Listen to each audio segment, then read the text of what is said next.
gotta be. I ain't living in your fantasy, and I'll be real if it's the death of me. I'ma be who I gotta be, and I don't care who you pretend to be, cause I'll be real if it's the death of me.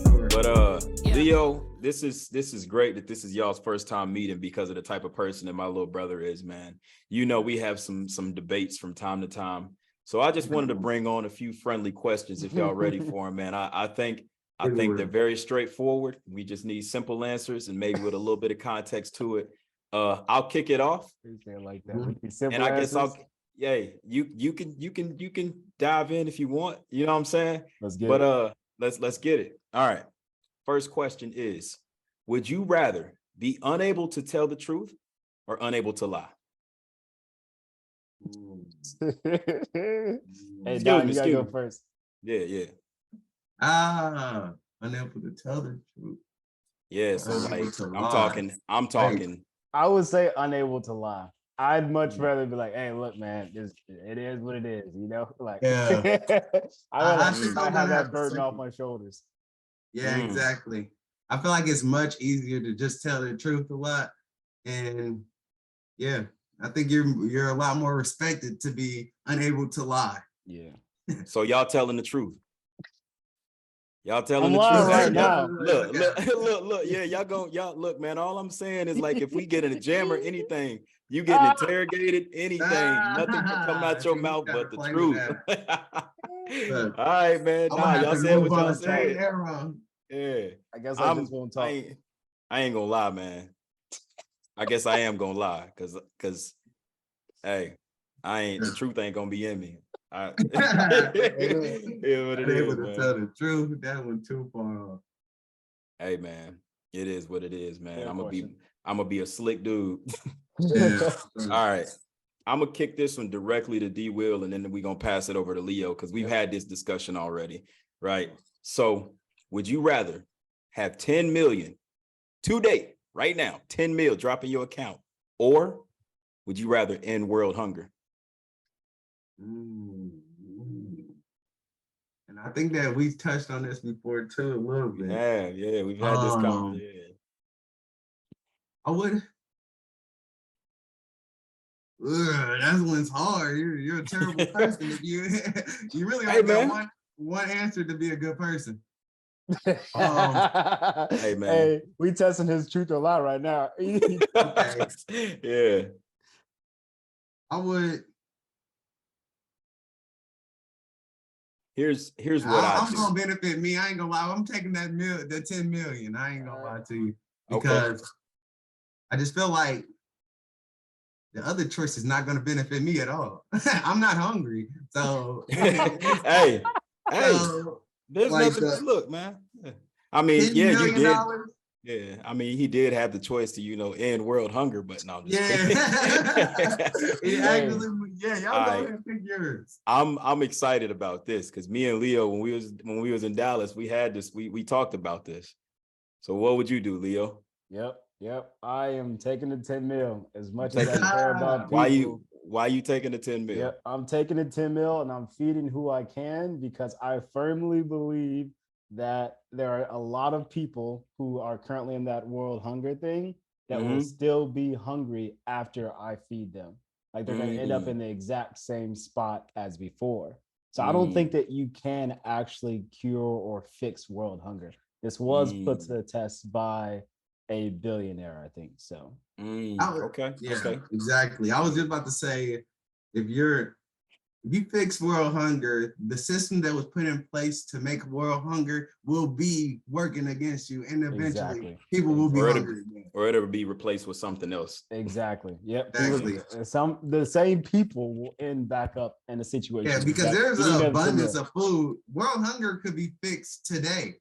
There's enough food for everybody. Like Americans throw away food every day and just fill them up with trash cans.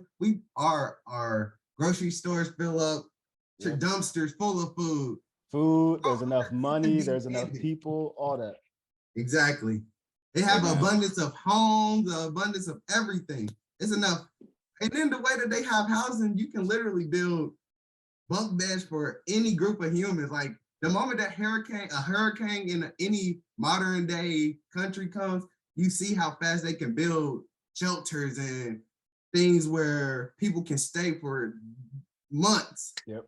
Yeah, give me that 10 mil. Yeah, but world hunger is a problem. 10 mil. Yeah, give me that 10 mil. Give me that 10 mil. Exactly. All right, man. I'm gonna kick this one to Leo. Would you rather forget your family? Would you rather your family forget you? Ooh. As if like not like they forget you exist or you forget they exist. Wow. You want me to kick it off? I feel like no. I feel like if you answer this question, one of them is gonna happen. You know what I'm saying? Depending on how I answer this question, my family will then act accordingly, or I will be forced to act accordingly. Luckily, I don't think any of my family members listen to this, so we might be good. I'd probably go with my family forgetting me. You know, I think no matter how close you are to your family, I don't think that that's something that people would want to forget, you know? Yeah. Like to be a loner in the world, like, I don't know. Like, you know, I'm pretty nomadic, but like, I would say for my family to forget me. At least I have members of them. They got each other, you know? Yeah. I'll be the odd one out. That's the reasonable. Right. Nomadic for sure. Yeah. I had to go with one. Would definitely cop out and say that I would rather forget my family. I'm not. I think them forgetting about me and mess with my ego a little bit. What y'all That's mean? fair. Like I'm just nothing to y'all. That's crazy. Yeah, I would definitely rather my family forget me, and then I would just troll into the end of time. Like I text you, Donald, at random, like, hey man, you got a birthmark on your left shoulder, like random stuff. How do you know this stuff, bro? Who are you? Trolling for the rest of the day. He said that guy's texting me again. Yeah. I'll be blackmailing them. Hey man, I'm gonna have to think on this some more. Yeah. I like that. Hey man, I know what you did last summer. Yeah. Who is this guy? Yeah. You still wearing them same drawers from when you were 6 years old? You did get in them? Exactly. you was in your brother's room. I remember. What? Bunch of stuff that nobody knows but family. Yeah. Just troll them until the end of time. It'd be great. That would be great. He's huge on picking a side, man. And just we've had heated debates, man. Sometimes we look up, it's been 2 hours, and I'll be like, exactly. This has been great though. I ain't going. It's like iron sharpen iron. You know what I'm saying? Funny though. He'll call you like, hey man, I just need you to answer this real quick. Yeah, I know you're probably busy. Just choose a side. You ain't even gotta say why. Yeah, just choose a side, man. We gotta know. And whatever, depending on what you say, he go, nah, bro. He gonna start arguing. Yeah. I need that debate. For sure. All right. We got a friend like that plays devil's advocate all the time. Yeah. What's your favorite thing to debate? Is there one thing? Like a question that you ask everybody? Kobe versus anybody. Kobe versus anybody. Yeah, who do y'all? Where do you? Yeah. Wow. Yeah. I say, yeah, Kobe versus anybody. I would debate Kobe versus any human. Wow. What about Shaq? See, look, when it comes to I don't debate people that's outside of each other's position or outside of each other's skill set to a certain extent. Like you can't debate a person that's more so then we can't go lightly's gonna love this. So we can't bring LeBron into this conversation. I feel like LeBron's a better argument, but I see what you mean when you say that. Because they do have two different styles of play. Yeah, what position does LeBron play? He plays them all, so yeah, we can debate it. But I don't think you want to do that. If you want to debate Kobe versus LeBron in his position, because we have to debate what LeBron's the transitioner, so we have to debate him at two guard. Right. And you don't want to do that. Okay. So unless now, if you want to say who's the better overall player or who's the better transitional player, yeah, we can say I don't want to do that at that point. But as far as being a two guard, okay, yeah. Yeah, this is really Kobe. What does James Harden play? Two. You think that he's messing with Kobe though? He used his name. Jordan might be your only. I probably will never bring Michael Jordan to a conversation. Yeah, I argue too much against him in order to do that. All right, so here's my thing, and we don't have to sit on this too long. But here's my thing. Mm-hmm. I probably think that Kobe's better, yes, but I just want to argue as well. James Harden, okay, I think is probably the better scorer and passer. Kobe is more skilled. Yeah, but if you watch James Harden's game a lot, like I think modern day basketball players became too finessey instead of skillful. Like they're more like last year or 2020, James Harden had like 1/3 of his points on the season was at the free throw line. Yeah. That is insane. And it was all because of his little, it's the way that he's playing basketball. He knows what he's doing. Yeah. So it's like, and that kind of makes those 63-point games a little less impressive because 22 of those points came from free open shots that you just throwing up there. So I get it, but I feel like when you're comparing them to, like I said, you talking about a person that's going up there trying to play basketball, and he's more based on 100% skill set. Kobe got it. I think Luka might give you an argument in 2 years or so. That would be my only. I think you need a little bit longer than 2 years. I think you need at least four championships to even talk. That's fair. That's fair, I guess. That's fair. Yeah. That's fair. To even talk, yeah, for sure. He got to show that he's a winner more than just a player. Okay. All right, I got you. There we go. That's one of them. That's one of my debates that I've been having since before the beginning of time. Yeah, that dropped right off. That was right on the tip of your tongue. You had that one. I know. Locked and loaded, huh? Locked and loaded. He said Kobe against the world. I'm like, you want me out on the court? I almost brought my name in there, but I was like, yeah. Exactly. Yeah, for sure. I don't want you out there. Los, you got any more? You got like a fast five for him? I got a fast two. Fast two. And fast two. Yeah. So take it at first sight and do what you can with it. We don't have to cook on it for too long. The first one, do you think the term excellence or success is subjective? Right. You, yeah. Okay.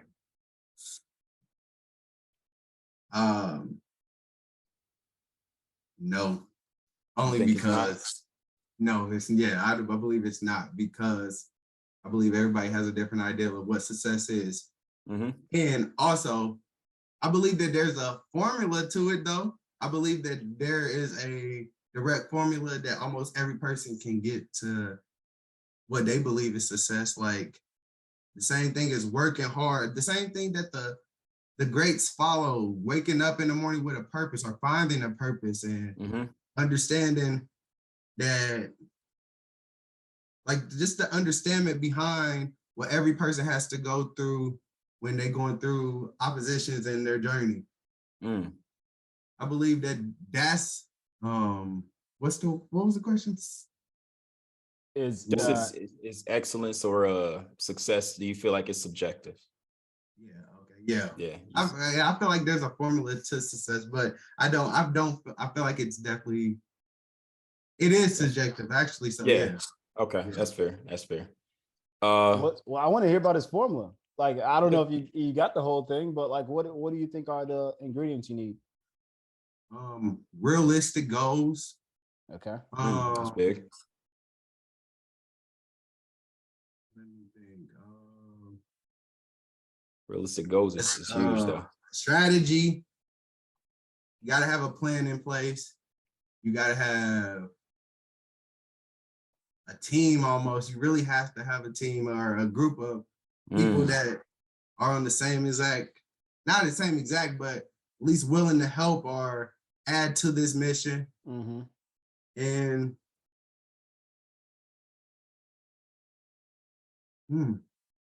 so those are some good ingredients right there, man. I'm not gonna lie. Those are some of the ones I could think of. Hard work and just the realistic mindset to understand what you have to do and then start every day to achieve that, basically, and work relentless towards it. And I think there's nobody in the world that ever done that for 10 years and didn't get to their goal. I don't feel like there's no way on earth to work hard and relentless and purposeful every day and not get to anything. I haven't ever seen anyone do it. I believe if I said I want to be in the NFL today, I could drop everything and NFL it. Obviously, those are subjected to whether you're big enough, fast enough to be in this, but I believe that with that formula, everybody can achieve almost anything. I love it. I got realistic goals, strategy, plan. You need a team, also like support system, self-awareness, and like the willingness to work. I love that you said there ain't nobody that's done this for 2 years and not been successful. Exactly. I don't know if I think y'all might be familiar with Toby Nwigwe, but when he first started out like his music career or whatever, he was like running a nonprofit. First started his music career, he started doing Get Twisted Sundays on Instagram. How about Instagram Live? A girl was doing his hair or whatever, and he just like spit bars. You know, he's making music, kind of like you talk about. He's just making music like once a week, being a creator, putting it out for the world to see. He's like, yeah, he's like pretty much like, you know, I didn't know what exactly was going to come of it, but if I knew if I did this, he's like, if I created this for 10 years, he's like, you know, if I give it a good try for 10 years, like I'm either, you know, I know where I'm supposed to be, or, you know, I just let it go, but I'm giving it a try. So I definitely, and that's coming from somebody who has made it. Grammy nominated now, I think. Crazy. He was on the new Wakanda movie. Yeah, he's going crazy. Sorry, Los, go ahead. Oh no, you're good, man. And you know, I'm gonna actually tag you for this one because you did a really good job at it last time. So the question is, do you think you can cherish everyone? And the reason I'm tagging you is because you have a great definition or explanation of the phrase cherish. Oh dear. Now I gotta so before I said. So I want to hear it. And if you want, you can just take a stab at it. But for me, my answer that I had last time is I feel like you can cherish everyone. I think that you can cherish everyone, whether that be the good, the bad, and the ugly about a person. I think that you can still you know, hold them somewhat near and dear, respect them, and value them, right? It doesn't mean that you have to bend over backwards and, you know, hold them, you know, in the highest regards. But I think that you can cherish everyone, even enemies. Yeah. So P.E.A.C.E is like a passion project turned into something way bigger on accident for me. And P stands for pursue excellence, you know, kind of about money, and then cherish everyone, which is the opposite of typically, like it's a dichotomy between the two. Those two things typically don't go together. Pursue excellence, get money, and then cherish everyone. I believe that you can, and I may be flawed in this, I think that you can cherish everyone. And something that I had to learn, I'm talking about recently, like I'm still going through all these like healing and growth journeys with people, relationships, business, all that good stuff. Is my thing was I had a savior complex that I could solve world hunger. I was like, oh yeah, I'm going to spend all of my energy solving world hunger. And I didn't understand you have to make money to take care of the people that you can take care of.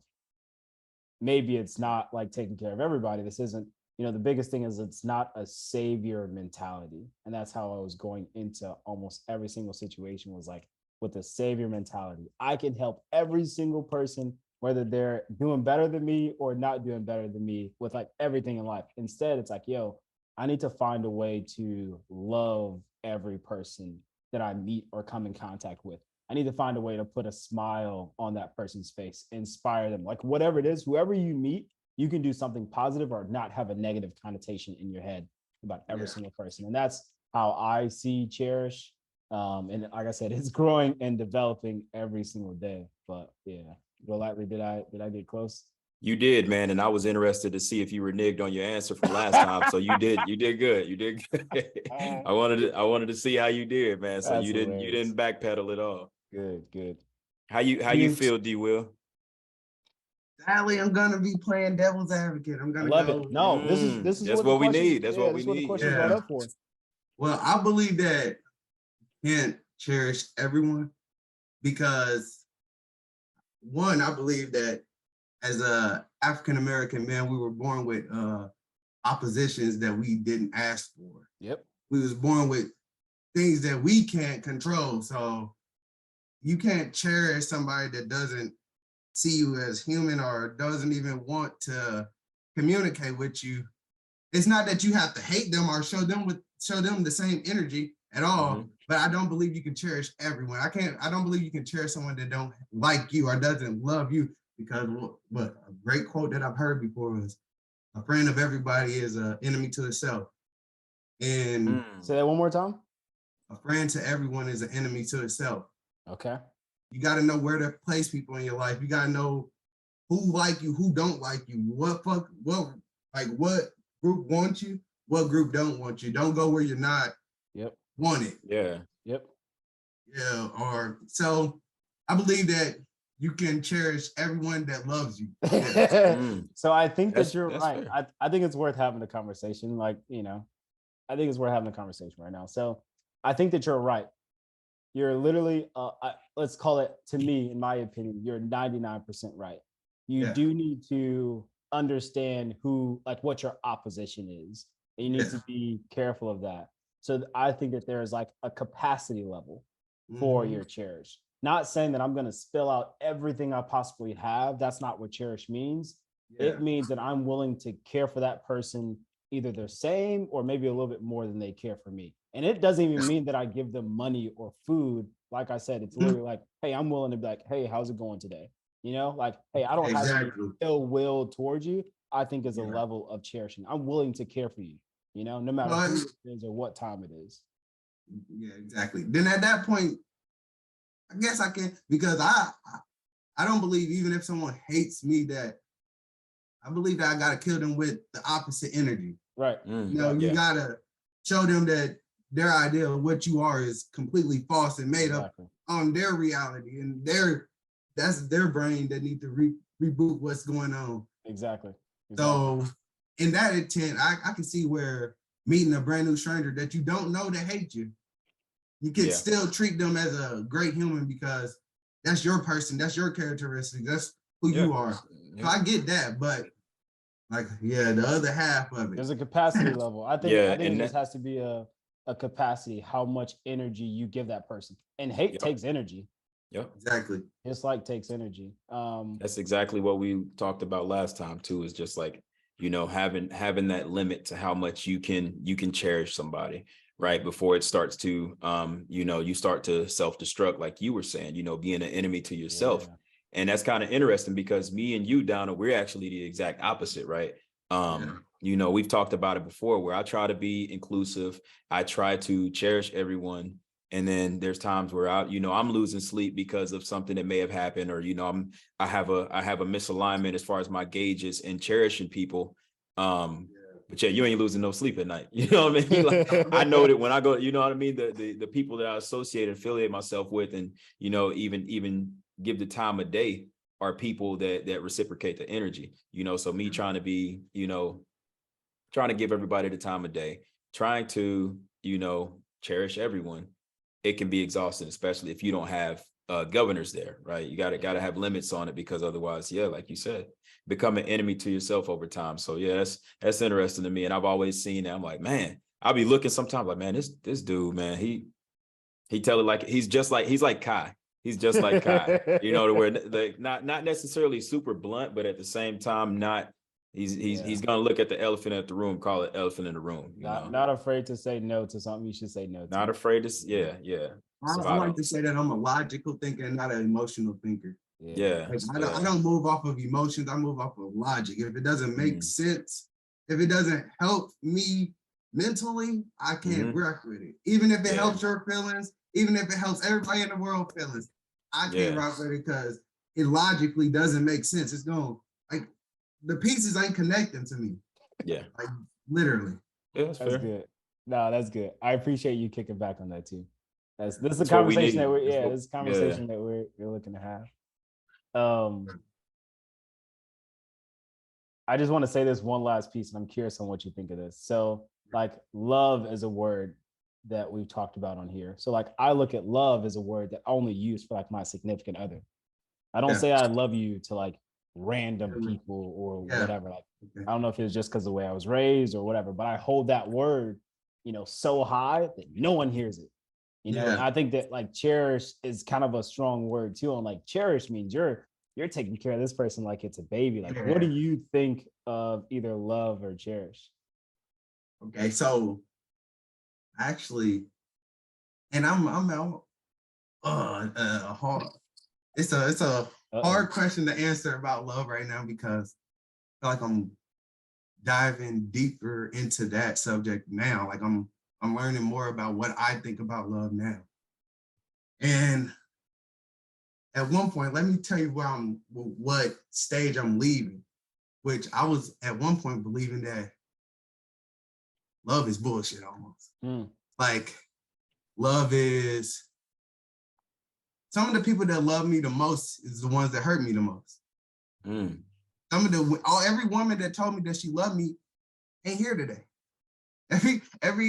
My mom said that she loved me, you get kicked out the house. It's stuff like, and then it contradicts what you believe love is, because I believe that like my young brain was telling me it's impossible for somebody to kick you out of their home and leave you homeless with no care in the world and still love you.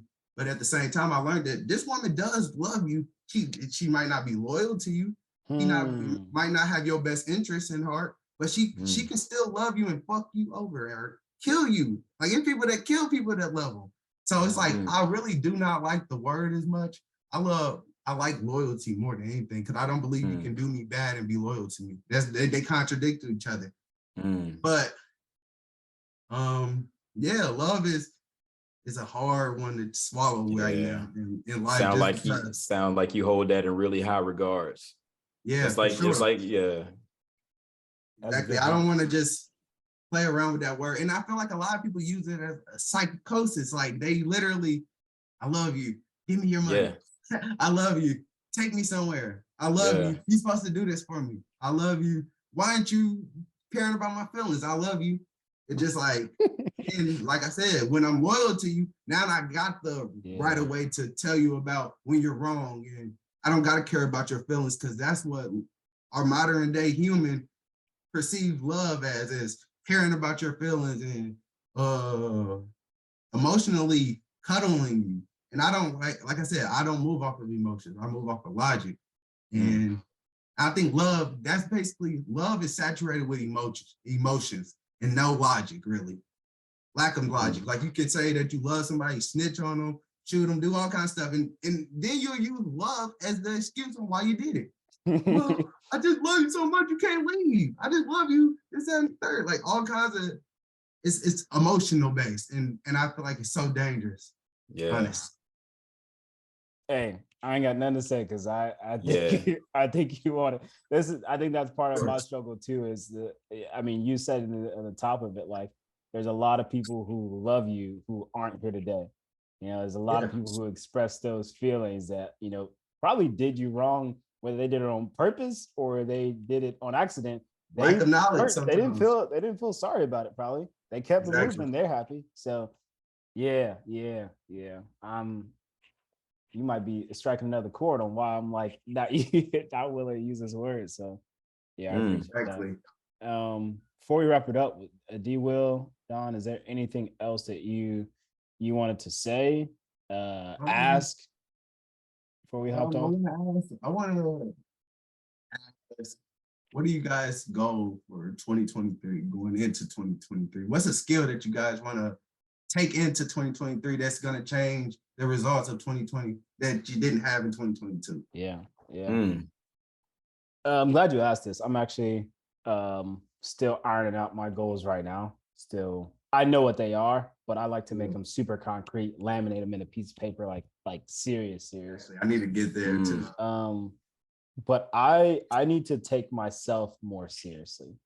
There are some other people that take me more serious than, and this is probably an issue with everybody, but like I need to take myself more seriously, as in like, recently, like I've been operating under a business and doing the work for a while now, but I haven't made it official on like, all right, let's finalize a website. Let's finalize the Google search. Let's finalize the SEO. Let's finalize what the payments are going to be. Like, yo, just send the person the invoice rather than like needing to have a conversation with them. You know exactly what it's going to be. You know what you can do. Like, I'm just not taking myself seriously in a lot of senses. So that's one thing is on my personal side, 2023, like I'm official now. Like, before I would legit like hide a website that I had made and only like show it to like, oh, I got somebody that's interested in the business. Perfect. Let me just show it to them. Let me not show it to the entire world. Like, exactly. What? Why? Yeah. You spend all your time to create it. All my time. I care about it. All this. All you think that. that's self-doubt, or would you say that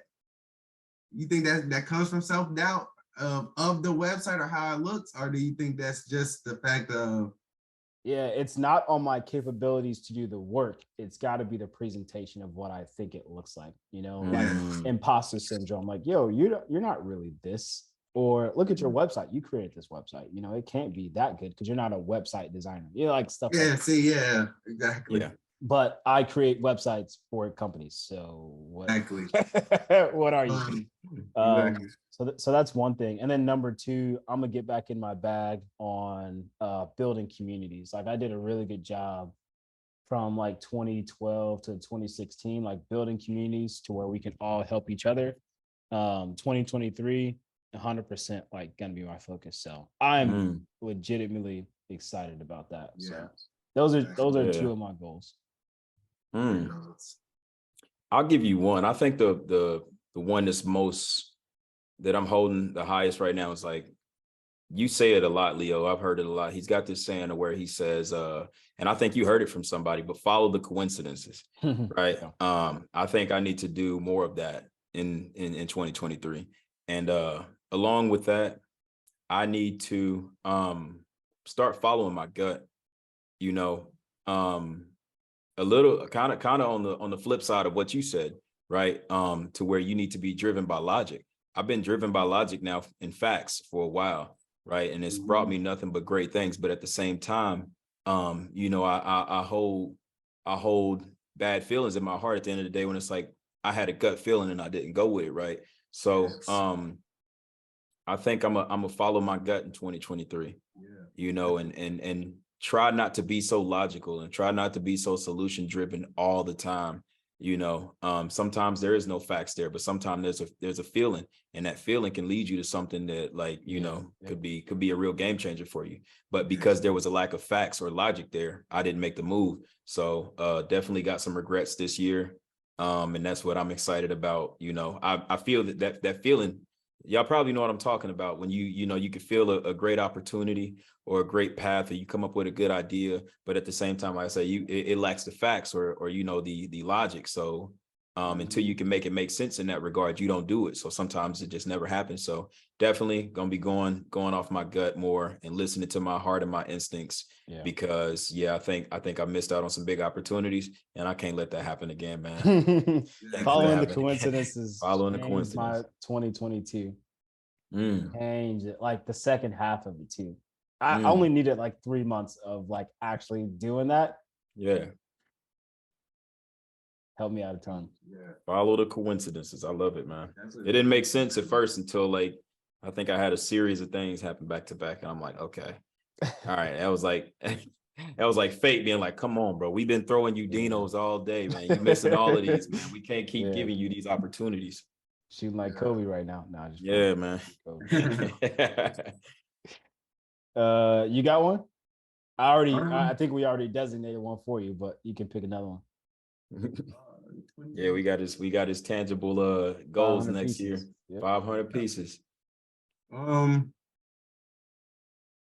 believe I said it earlier. It's really structure over everything. It's making sure that I have a set time to take a break, set time to do lunch, a set time to wake up and clock in, set time to clock out. And I feel like with that system in place, I just want to see where I can get with that first, like, because I feel like that's ground level things. It's just the foundation of things, but it's what I was lacking a lot of 2022. Okay. I like it. I like it. As we wrap this up, man, you got to tell the people where to find you. I'm also going to create a link. Your event schedule, we are also going to put that not only in like the little description, but we're going to put that out some other places too. So people can know where to go for the events, but tell them where to find you on social, how they can, get a painting done by you, how they can find Peyton Sip, all that good stuff. Okay. Yeah. You can find me on all social medias at I am art. It's IAM_art. And that's through every platform, whether it's TikTok, Facebook, Twitter, Instagram. And the way to reach out to me right now is really my Instagram more than anything. I'm also active on all those other sites, but not as much as my Instagram. And that's where I post the most content. That's where most of my sip and paint schedule will be. And I'll be updating people the most. And as far as the events, we're doing one at least once a month right now. And I'm trying to get it to the point where we're doing it every other week. Wow. And the first one's going to be January 5th. The second one, I believe, if we can get this one booked, is going to be January 18th. And we're going to do 2 of them in that first month. But I'll definitely keep you guys updated. Go ahead and lock in with all those socials. And don't want to miss it. For sure. It was definitely a beautiful vibe and a great community to come out and be a part of. It's really a family. It is, man. I told you, I came there. I didn't know nobody, and everybody there was family. And the best part, I left with something. I still got it to this day. I left with something that I created with a good group of people, including my little brother. So yeah, definitely would recommend that you guys pull up, show some support, show some love, and yeah, put your heart into it. Make you a creation. Make you a creation. Your favorite quote from today is if your brain is in survival mode, it's not in creative mode. D. Will, I appreciate you joining on today. Like we always say, pursue excellence and cherish everyone. Peace. Yo, thank you for tuning into the P.E.A.C.E podcast. This podcast actually started off with 4 friends sitting around a table once a week. We were having conversations to educate ourselves about the world around us, talking about what we're dealing with day to day as regular people, and simply to self-reflect. So that's all that you're seeing us do here, and you're getting to see it live. So I challenge you to do the same thing. If you've made it this far, obviously something caught your attention. So get a group of friends and build a small community and start to join in the conversation. Like, these are tough conversations. These are fun conversations, but these are conversations that are needed to be had. In fact, I want to make it easy for you. If you're listening to this podcast at home, invite a friend over. Or maybe invite 2 friends over, 3 friends over, whatever it is. Turn your TV on, your computer, your phone, wherever you want to watch it, turn the podcast on, okay? And join in the conversation. If you're listening to this maybe on run, at the gym, I get it. I do the exact same thing. But maybe you can share the link, clip the file or something like that, and just pose one of the questions that you heard here today. The point is to build community and to self-reflect. Oftentimes we don't vocalize the things that we need to work on, and that's one small way that I think that we can, help improve ourselves, improve others, and most importantly, pursue excellence and cherish everyone. Thanks again for watching, and I hope you enjoyed. We'll see you again next week. Peace.